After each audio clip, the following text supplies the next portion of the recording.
Pierre-Antoine Morand, donc directeur adjoint de l'ADEAL, en charge de la thématique aménagement et habitat.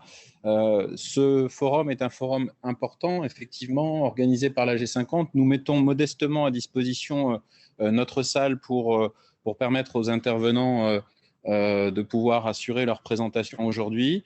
Le sujet du littoral et de l'aménagement du littoral en Guadeloupe est un sujet extrêmement complexe, puisque le littoral est à la croisée des chemins à la fois du risque, des problématiques de risque, des problématiques d'aménagement économique. C'est aussi le lieu de concentration des zones d'habitat. Donc, on voit qu'on est à la croisée de pas mal de choses et l'aménagement de cette partie de notre territoire est toujours un sujet délicat. Donc, il est important de pouvoir communiquer sur ces problématiques-là, de pouvoir expliquer un certain nombre de notions, un certain nombre de choses. Et je pense que les webinaires qui ont été proposés par l'agence des 50 pages géométriques visent à cela. Donc, je remercie une nouvelle fois la G50 et sa directrice en particulier pour l'organisation de cette manifestation à laquelle nous contribuons et nous nous associons bien volontiers. En fait, j'aimerais que ça ne soit pas que des notions théoriques, parce que nous voyons bien depuis quelque temps toutes ces réclamations, toute cette tension qui est de plus en plus vive autour des problématiques du littoral.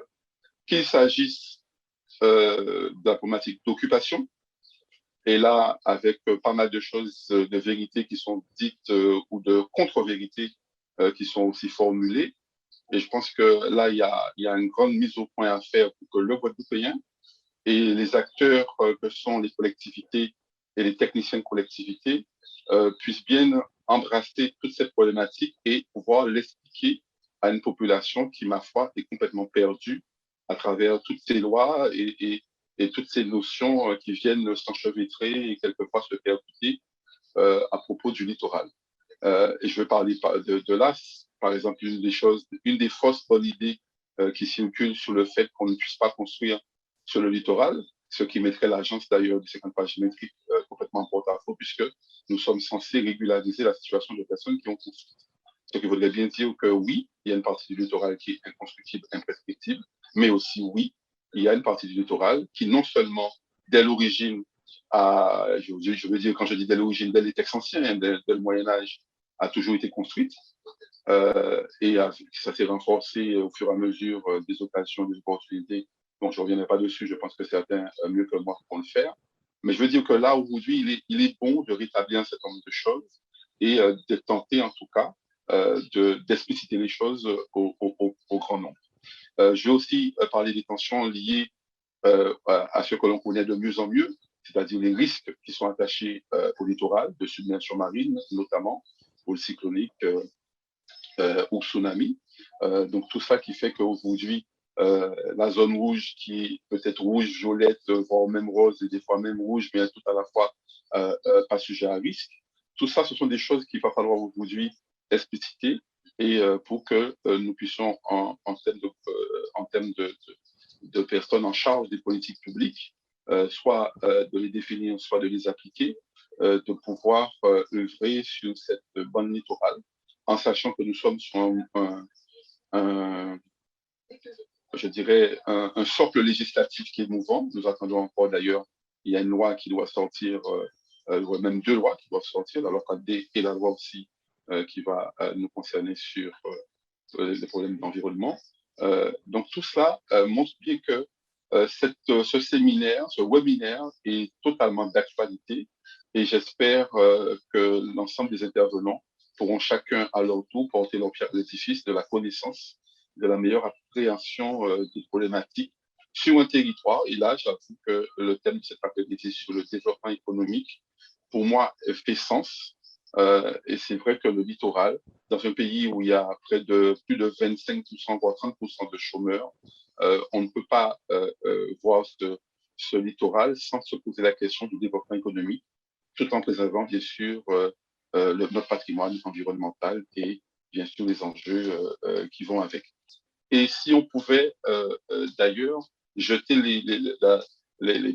les premiers appelés à quelque chose que j'appelle de mes voeux depuis tantôt, c'est-à-dire vraiment une véritable politique cohérente sur le littoral. C'est l'agence d'ailleurs du littoral, je ne sais pas d'agence du littoral. Il faut que chacun, bien sûr, dans les mesures des prérogatives qui sont les STEM, puisse participer à une Guadeloupe mieux aménagée et qui tienne compte de l'ensemble des enjeux, dont l'enjeu d'emploi et de développement économique.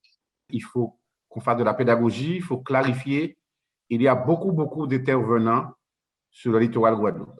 Je l'ai cité, c'est bon, c'est l'agence des 50 pas, c'est la DIAL, c'est le conservatoire du littoral, c'est pas l'ONF, c'est le conseil régional par sa politique d'aménagement, c'est le conseil départemental sur l'aménagement des sentiers du littoral, c'est aussi la direction de la mer. Quand on est sur le littoral, quand on veut aménager rapidement, on a des problématiques qui sont liées sur l'aménagement, donc il faut aussi avoir les autorisations de la direction de la mer.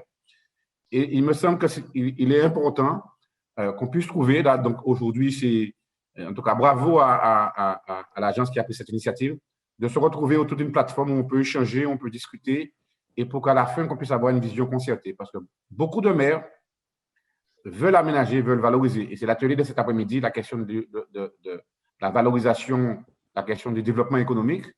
Mais valoriser et faire développement économique, c'est aussi en même temps poser la problématique de la conservation de ces lieux qui sont des lieux fragiles. C'est des beaux sites, mais aussi en même temps des lieux qui sont vulnérables. Donc, notre politique d'aménagement doit tenir compte de cette problématique de préservation et en même temps de valorisation. Donc, c'est trouver où on met le curseur et donc donner des outils à l'ensemble des maires, à l'ensemble des aménageurs. Il me semble que cette initiative d'aujourd'hui, c'est une belle initiative pour qu'on puisse commencer à créer et à mettre en place des outils pour que derrière, quand nous, maires, on veut intervenir, et on sait dans quel cadre on veut intervenir et comment on peut aménager tout en respectant les problématiques qui sont liées à l'environnement, qui sont liées aux problématiques de transition écologique qui se posent maintenant. Je ne reprendrai pas les propos de mon président, ni de l'ADL, ni du président du CIPS, qui ont bien introduit le contexte dans lequel on intervient du point de vue technique et ce qui est à l'origine de ce séminaire. Je vais plutôt insister sur le fait que ce séminaire a été organisé dans le cadre de l'anniversaire des 20 ans de l'Agence des 50 pas géométriques. La loi de 96 qui proposait de créer des agences spécifiques en Guadeloupe et en Martinique pour pouvoir gérer la problématique de l'occupation illicite du domaine public de l'État, a débouché en 2001 sur la création de cette fameuse agence. Aujourd'hui, c'est une manière avec ce webinaire de rendre un petit peu compte de tous les enjeux, de toutes les problématiques et de tous les secteurs sur lesquels on intervient. Mais c'est surtout pour moi, en tant que directrice, l'occasion de rendre un hommage particulier à mon prédécesseur, M. Harry Arnoux, qui est resté un peu plus de 12 ans, 13 ans, à la tête de l'Agence des 50 pas géométriques, qui a été, on va dire, un pionnier, un leader et quelqu'un de clairvoyant sur les enjeux qui allaient découler dans les années à venir.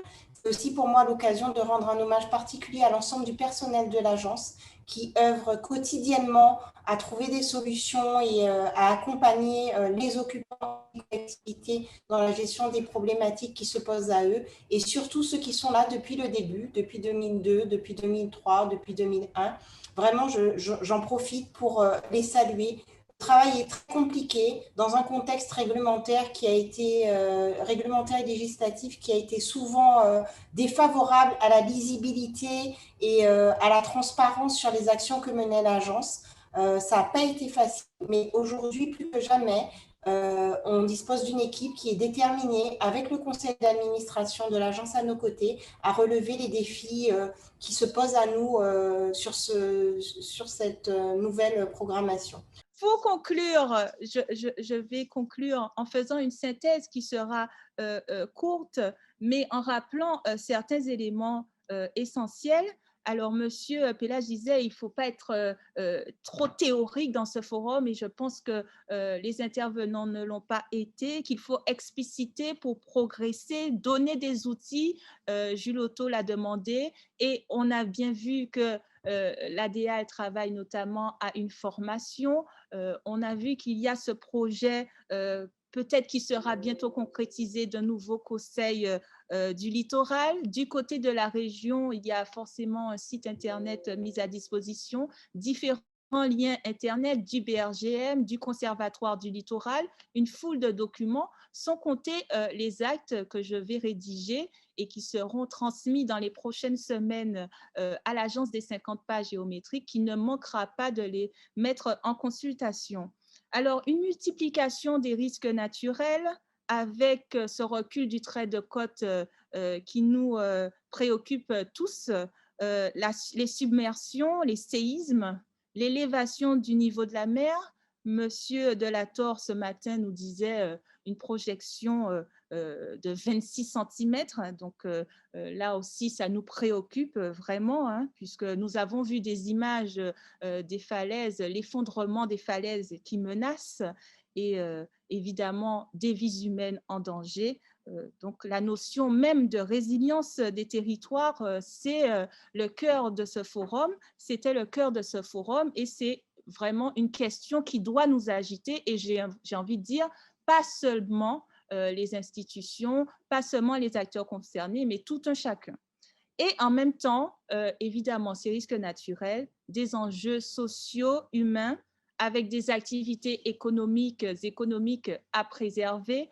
Nous avons vu l'économie bleue avec la région Guadeloupe qui mène différents projets pour dynamiser le littoral tout en préservant l'environnement, ça c'est important, qu'il y a aussi cette nécessité de préserver des habitations et en même temps, quand les vies humaines sont en danger, loger, reloger, mais alors reloger en tenant compte aussi des inquiétudes des habitants qui ont leurs habitudes, qui ont leur manière de vivre et qui ont envie aussi, hein, et ont le droit hein, de rester propriétaires, d'avoir leur jardin, de pouvoir cultiver, de rester dans leur quartier. Et donc, la ville de Petit-Bourg nous a montré hein, qu'il y avait une manière hein, d'aborder ce problème, certes complexe, mais en étant dans la consultation, dans la concertation, en travaillant avec différents acteurs, notamment les bailleurs.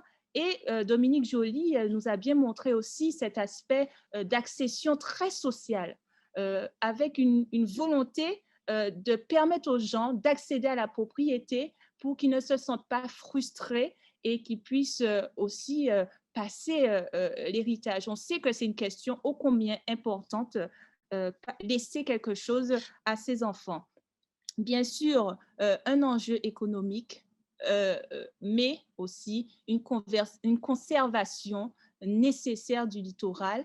Et j'ai beaucoup apprécié la présentation ce matin du Conservatoire du littoral hein, qui nous a bien montré en nous emmenant à Mayotte, à Saint-Martin, en Guyane et bien sûr, on est resté aussi en Guadeloupe, à Jarry, qu'il y a différentes manières de faire et d'avoir des projets bien menés en concertation avec les différents acteurs. Alors, travailler ensemble, parce qu'il y a une vingtaine d'acteurs. Alors, merci à M. Lebray qui nous a bien montré les différents acteurs majeurs, sans oublier, on n'oubliera pas les associations aussi hein, qui ont leur part, mais il faut se regrouper. Là, je dis il faut parce que c'était le fil conducteur quand même de toutes ces interventions, cette nécessité de se parler, de mutualiser les compétences et les moyens, de partager les connaissances, alors ce forum en est l'exemple même, de construire des partenariats constructifs pour des projets partagés. Et cette question aussi, est-ce qu'il n'y a pas la nécessité, et j'ai envie de dire, est-ce vraiment maintenant une question, est-ce qu'il n'y a pas une nécessité d'un nouveau conseil du littoral, d'une agence du littoral, d'un coordinateur, alors bien sûr, l'agence des 50 pas géométriques, la directrice, le président l'ont bien mis en avant ce point qu'il est nécessaire de faire. Et il faut aussi s'adapter et innover. Alors, innover dans les outils, innover dans la manière aussi d'aborder ce littoral qui, ça c'est un point de vue personnel, a été un moment pendant un certain temps peut-être un peu laissé comme ça, où on profitait effectivement, hein, bon, Monsieur Pélage aussi l'a dit, où on a aussi un peu laissé les choses se faire, mais maintenant, penser une politique globale d'adaptation pour anticiper et affronter ces risques. Alors, je cite Madame Rockberg-Hobson dans l'introduction, et convaincre aussi les populations, puisque la question a été posée via Facebook, hein, la concertation avec les populations, et on a bien compris que la population est concertée. Et à nouveau, ce forum est la preuve que tout un chacun peut donner son point de vue, et il se convient aussi, quand il y a un avis, hein, à consultation, de se saisir des questions, de donner son point de vue et de ne pas manquer d'aller, par exemple, voir son maire, d'aller en mairie pour consulter des documents. Les documents sont aussi souvent disponibles sur Internet, sur différentes plateformes. Il ne faut pas manquer d'aller se renseigner. Alors voilà, synthèse courte, mais je pense qui un peu donne les axes de réflexion, les axes de travail, réflexion qui va sans doute se poursuivre avec les différents acteurs impliqués. Je vais, comme je l'ai dit, rédiger les actes de ce forum parce que l'écrit, c'est très important. Il y a la vidéo Facebook, bien sûr, mais les écrits aussi resteront et permettront à chacun d'avoir les présentations des intervenants, les statistiques indispensables, les adresses des sites Internet, les numéros de téléphone, etc., etc. Et puis, je m'en viens aux remerciements, bien sûr. Remerciements aux intervenants de ce matin, de cet après-midi. Remerciements aux internautes qui étaient bien présents, qui ont posé des questions et joué le jeu de poser leurs questions à l'écrit. Aux partenaires de l'Agence des 50 pas pour l'organisation de ce forum. Remerciements appuyés à l'équipe technique, hein, qui a vraiment, nous savons que les webinaires avec nos connexions ne sont pas toujours évidents, mais ce webinaire s'est très bien passé dans l'ensemble. Donc, merci à l'équipe technique. Merci à l'équipe de l'Agence des 50 pas géométriques qui a œuvré et à tous ceux qui ont contribué à la réussite de ce forum. Alors voilà, j'en viens à la fin de ma conclusion. Merci à tous et à bientôt pour d'autres réflexions et d'autres rendez-vous organisés par l'Agence des 50 pas géométriques de Guadeloupe et ses partenaires. Et puis, joyeux anniversaire à l'agence, bien sûr.